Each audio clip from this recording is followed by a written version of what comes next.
Okay, note 6.4, writing equivalent or equations in two variables.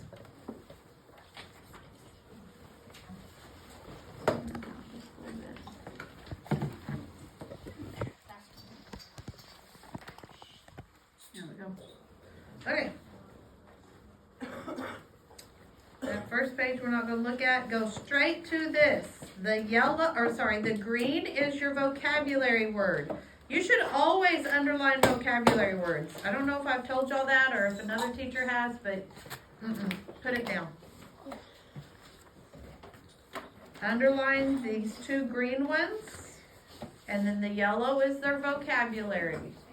So the first one, equation in two variables, represents two quantities, which means amount, that change in relationship to one another. So one relies on the other. And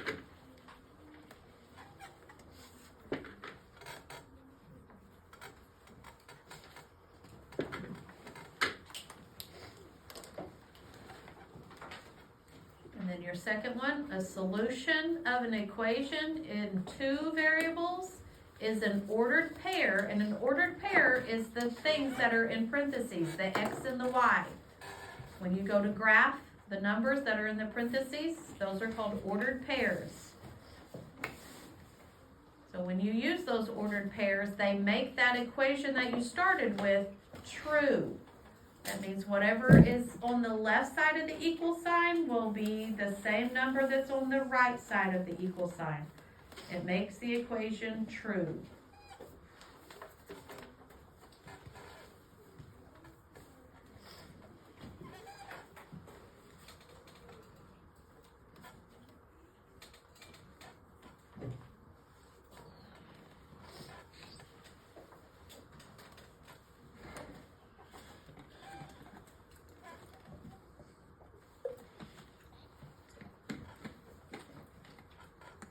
Remember, it's in your book on 276, is it?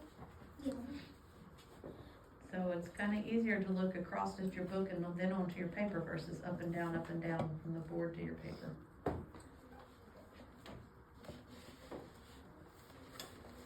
Where is your math notebook? I think I left it at home. I'm gonna put this in there. Don't write on the back, okay? So you can glue it.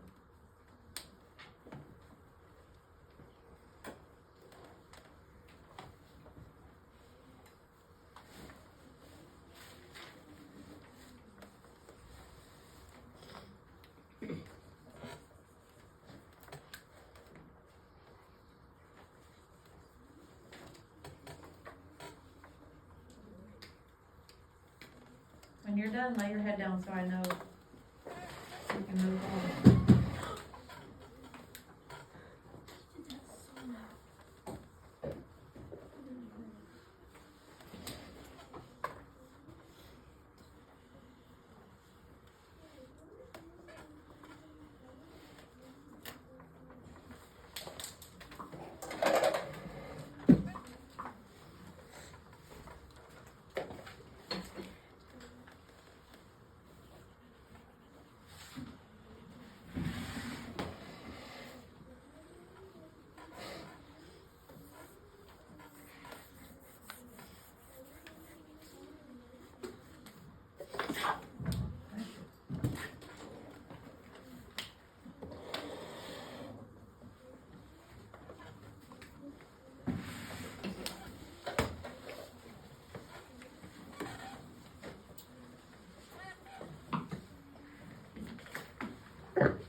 Moving on. If you haven't gotten it, it's in the book.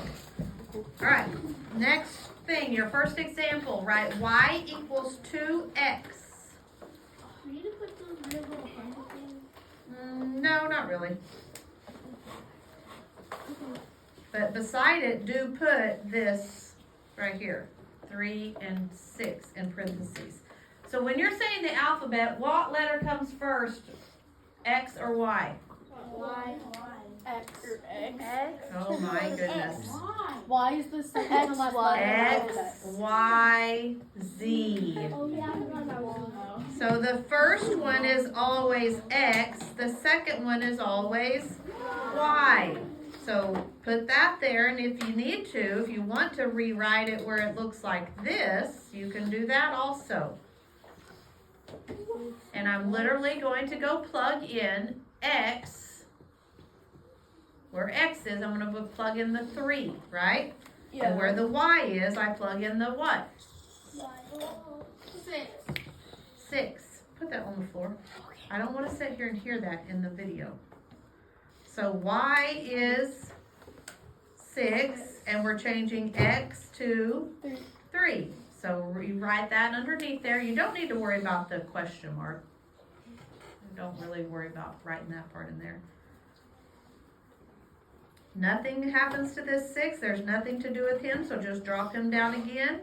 Drop your equal sign, and 2 times 3 is 6. So 6 equals 6, is that true? Yeah. Yes, that's true. So they are equal. That's what this check mark is here for. So you would say, yes, 3, 6 are solutions. Just like in the vocabulary that you had up there. They made it equal.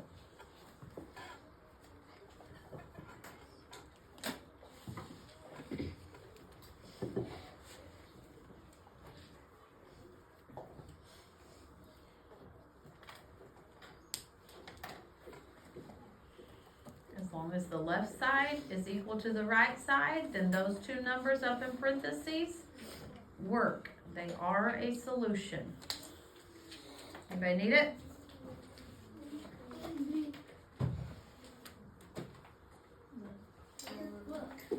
Solutions.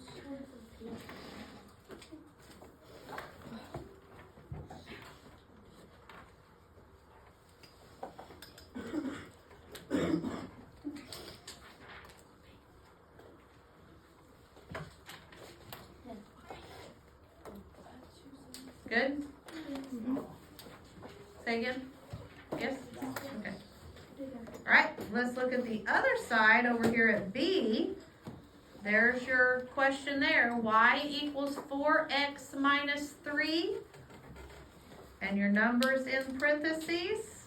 X is going to be worth 4. Y is going to be worth 12.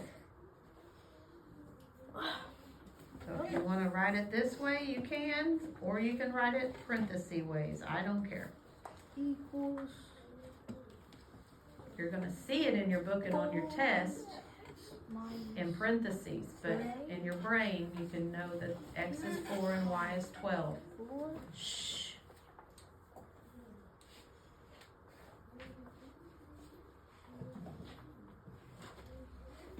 So I'm trading in. I'm substituting what I know X is worth, which is 4, and I know Y is going to be 12. So Y becomes 12. X becomes 4. Now I wish they had showed the steps. Usually they show so many steps it's kind of silly, but this time they didn't. So 4 times 4 is 16 minus, bring down my minus 3, then 16 minus 3 becomes 13, and nothing happens to the 12, bring him down. So does 12 equal 13? No. So you say not equal with a slash going through the equal sign. Then they have this X over here saying no, 4 and 12 are not solutions. When I plugged 4 and 12 in there where X and Y go, one side was 12, the other side is 13. 12 does not equal 13, so they are not equal, so they are not solutions.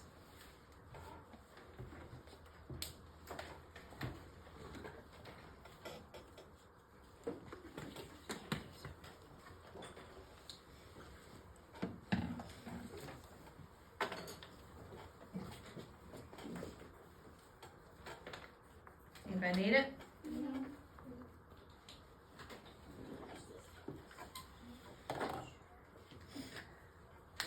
Okay, next vocabulary, I want you to write this green word. Oops, maybe yellow? Let's go with yellow. Independent variable, and he is your vocabulary word, so underline him. Independent variable.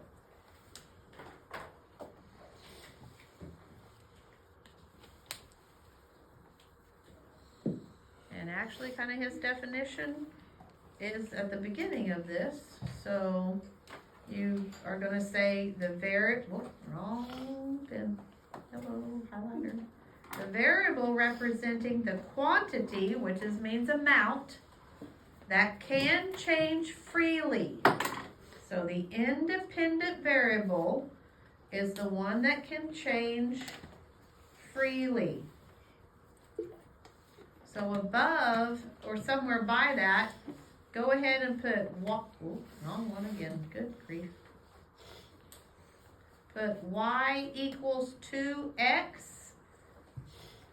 And then with something colored, say this is the independent variable. Just the x is independent.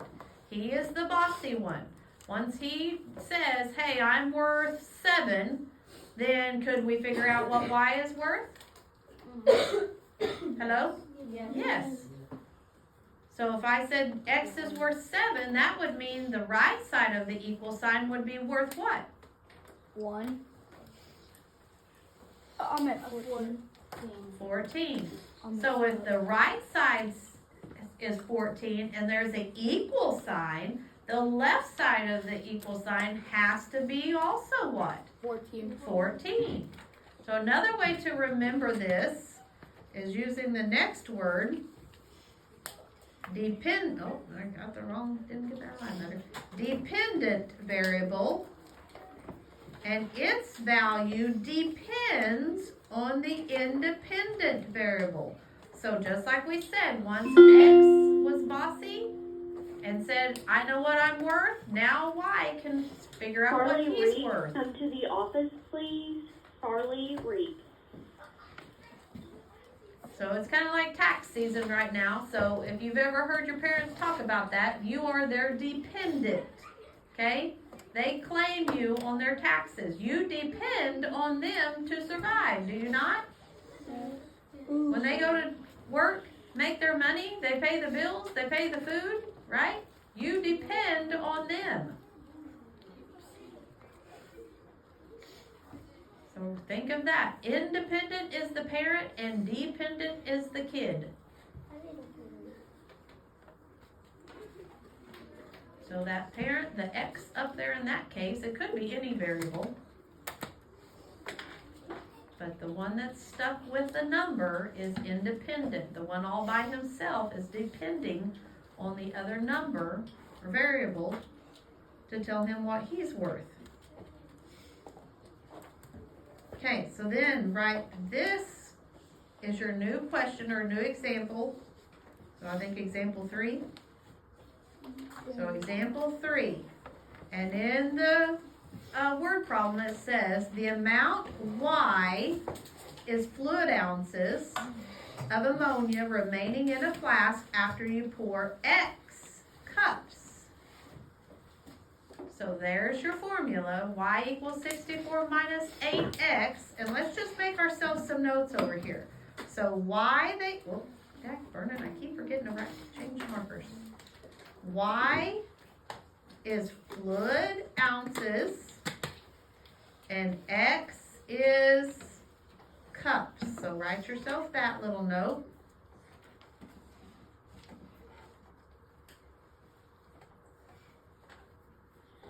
And then once we go down here to question A, it says identify the independent and dependent variables. So in that question, in the green up there, which one of those is independent? He's the bossy one. X. Very good. So right next to where you put X in cups, put he is independent, and you can abbreviate it. Independent.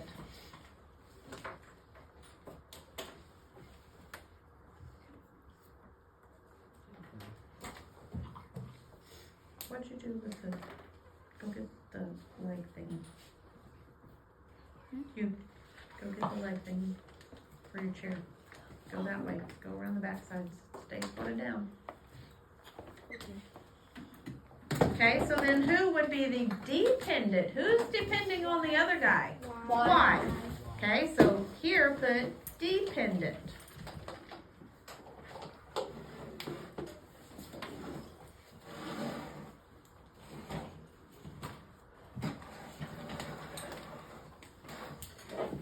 Okay, so that's A. We answered A. So Y is dependent, X is independent. Now we go to the next question. B. How much remains in the flask after you pour 5 cups? So now we know that X is representing my cups, right? And they said, what happens if you pour out 5? So if we trade the X in this equation for a 5, we're going to be timesing it by 5, right? Yes. Okay, so I'm just going to come down here since it's already rewritten. This is the same question you started with as of up there, right? And now we know X is worth 5. So bring everything down. I don't know why they didn't bring their Y's down, but they should have. And I don't know why they didn't say 64 minus 40, showing their work. And 64 minus 40 is 24, but we also need to have fluid ounces with our answer. So after you poured out that 5, you would be left with 24.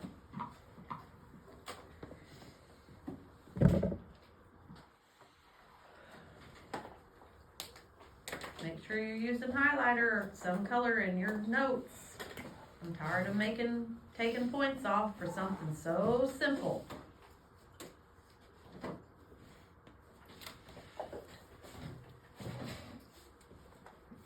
Anybody need that one? Okay. All right, let's go to your next part and write kind of big graphing. Now let me tell you what's gonna happen now before you even write graphing. Stop, don't write it yet. Let me tell you how much space you're gonna need. You're gonna have to copy this whole box, and that little piece of graph paper that I gave you is gonna have to go somewhere close by this because you're going to be graphing this onto your graph. So if you go put this on your left side of your paper, and then over here on this side of your paper, you're going to want to draw an arrow so that you know that these numbers are being shown on your graph. Does that make sense? Yeah. So make sure you have room to show all this. Don't do the graph on the bottom of the right-hand page and then flip it over and glue your graph on, because that's not going to work. You need these to where they're side by side or on top and bottom of each other. Okay, so go ahead and write graphing real big because this is kind of a new step that we're doing. Your problem, your equation is y equals 2x plus 1. And then when you're making this graph, I want every one of these things to be their own line. Do not scrunch them up. Okay? So each one of these that I'm changing colors on, give me that. Okay. Write your notes. I am. No, you're not. I'm sitting here watching you. I was waiting for you to zoom out. Every one of these needs to be their own line. Okay?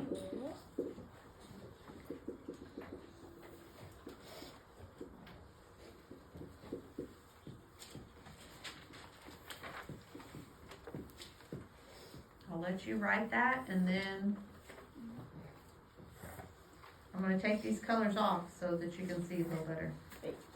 So write that whole box.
Okay, I want to point out a few things to you as you're still writing this. These independent variables, these will always be the numbers that you use, okay, especially for today's homework. It will always start with 0, 1, 2, and 3. You will always use those numbers, okay? And you will plug them in. These are all supposed to be what X is worth. Does that make sense?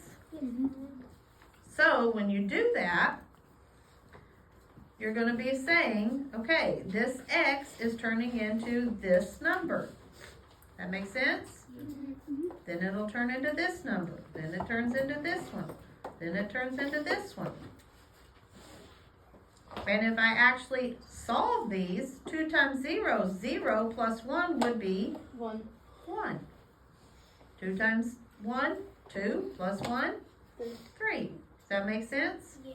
So if you want to put a colored equal sign in front of that, that kind of gives you the clue of where those numbers in this Y box came from.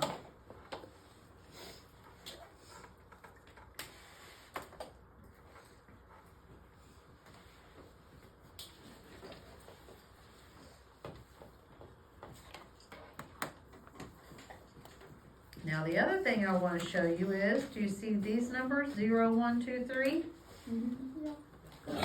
0, 1, 2, 3. And then these numbers, 1, 3, 5, 7 are 1, 3, 5, 7. So this is a good spot to where you can use colors to coordinate this. Do just like I did.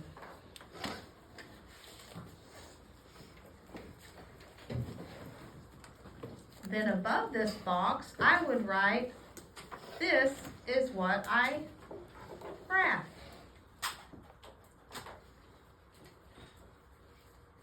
Actually, you might just want to make the arrow go all the way to the numbers. That might kind of make more sense.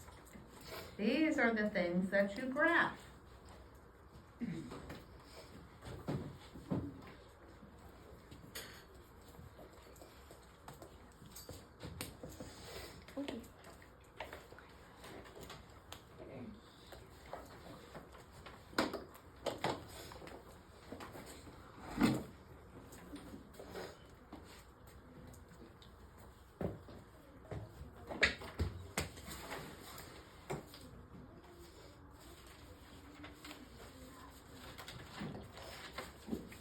Anybody need this?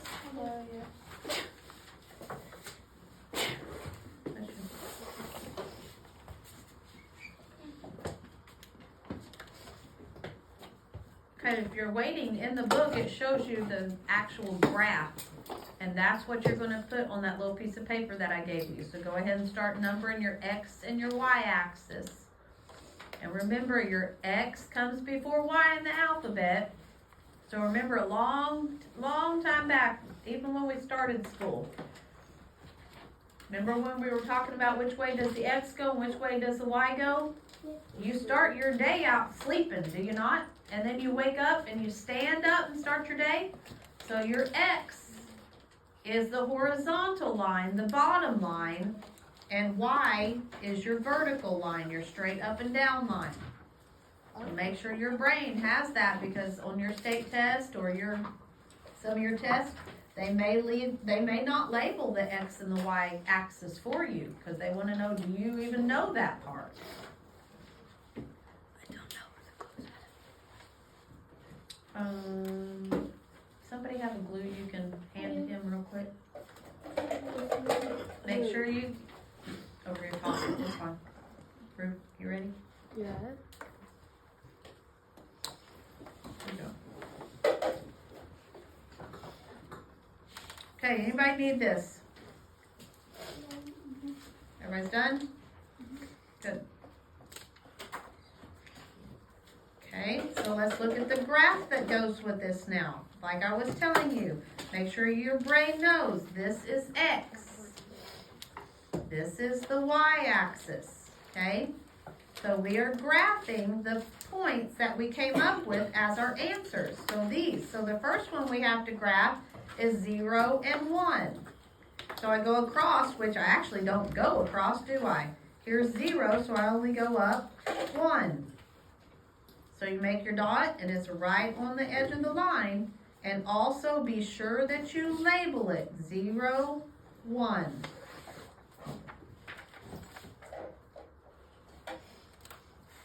Then the next one that we have to graph is 1, 3.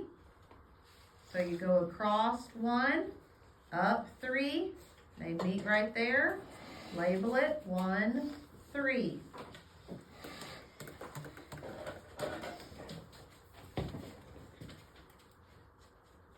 And then go ahead and do the next one, which would be in our list. 2, 5. Yep. 2, 5. If I could get a pen to work. 2, 5.